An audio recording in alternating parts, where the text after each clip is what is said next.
Ассалаумағалейкум достар, менің YouTube каналыма қош келдіңіздер. Бізде біраз уақыт болды YouTubeға видео салмай кеткеніме. Енді біз бүгін бір күшті бір тақырыпты қозғайын деп тұрмыз. Озонда қалай минусқа жұмыс жасамай, плюсқа жұмыс жасаймыз, сол жайлы болады. Бұны не только Озонда, Wildberries болсын, басқа жақ болсын, бұны юнит экономика деп айтады. Соны қалай дұрыс есептеу керек, соны үйрететін боламын. Бізбен бірге болыңыздар.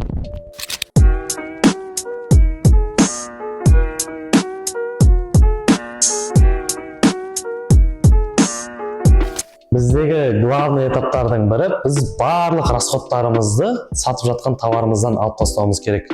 Мысал ретінде қазір Озонның логистикасы бойынша бізде ширинасы, высотасы және длинасы беріледі.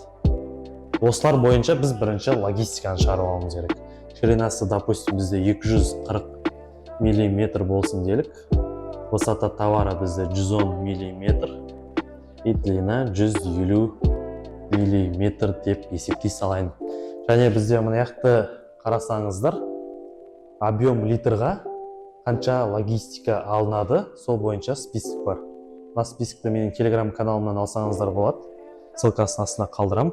Енді біз мына жерде миллиметрдан берілгендіктен, осыдан біз литр жасап аламыз керек. Литр жасау үшін мыналарды біз миллиметр емес, метрмен жазып аламыз керек. 0.24 метр, оны көбейтеміз. 0.11 метр, оны көбейтеміз. 0.15 метр. Мына кезде бізде қазір кубометр шығады, кубический метр.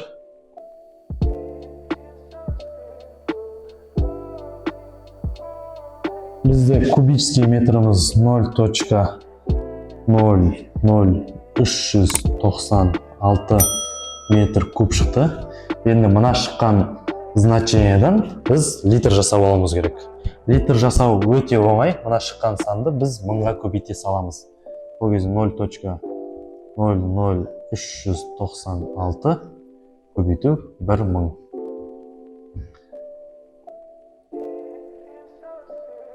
3 литр 96 миллилитр.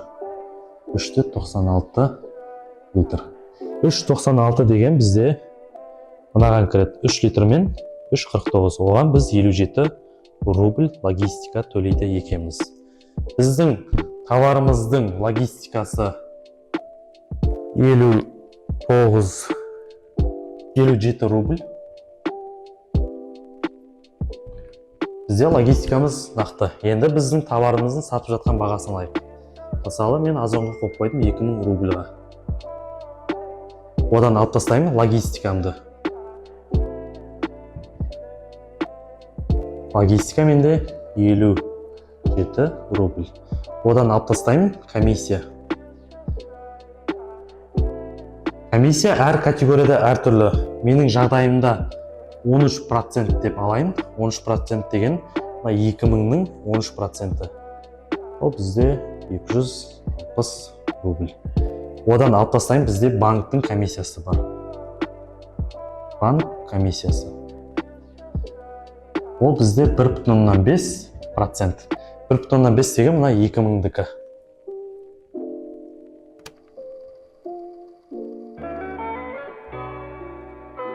$30 рубль.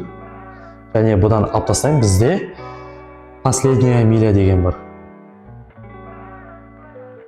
Последняя миля деген, егер клиент до дома заказ берсе, бізде тағы да 5% ұстап қалады. Бірақ бізде біле білсеңіздер, көп адам үйіне дейін заказ бермейді. Кейбіреу береді, кейбіреу бермейді. Сол себепті мен жуықтап 3% деп ала салайын. 3% ол бізде мына 2000 деген сумманыкі. Ол бізде 60 рубль болады. Бұларды бір есептеп аламын.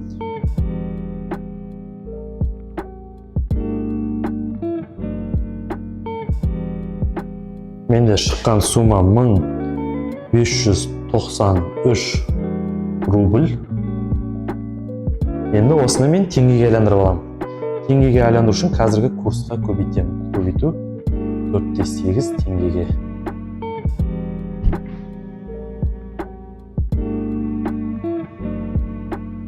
$7646 теңге. Енді мына шыққан суммадан біз товарымыздың бағасын алып тастауымыз керек. Товар менің жағдайымда 3000 теңгенің товар деп есептейін. Және алып тастаймын 800 теңгедей либо fulfillment услугасы, либо расход. Расход деген біздің ертең товарымыз жіберетін болсақ, скотч кіреді, пупырка кіреді, пленка кіреді, распечатка деген сияқты суммаларды айтамыз. Бізде қалған сумма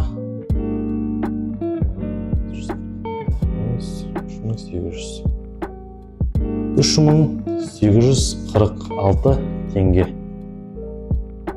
Мына сумма біздегі таза қалтамызға түсетін маржамыз.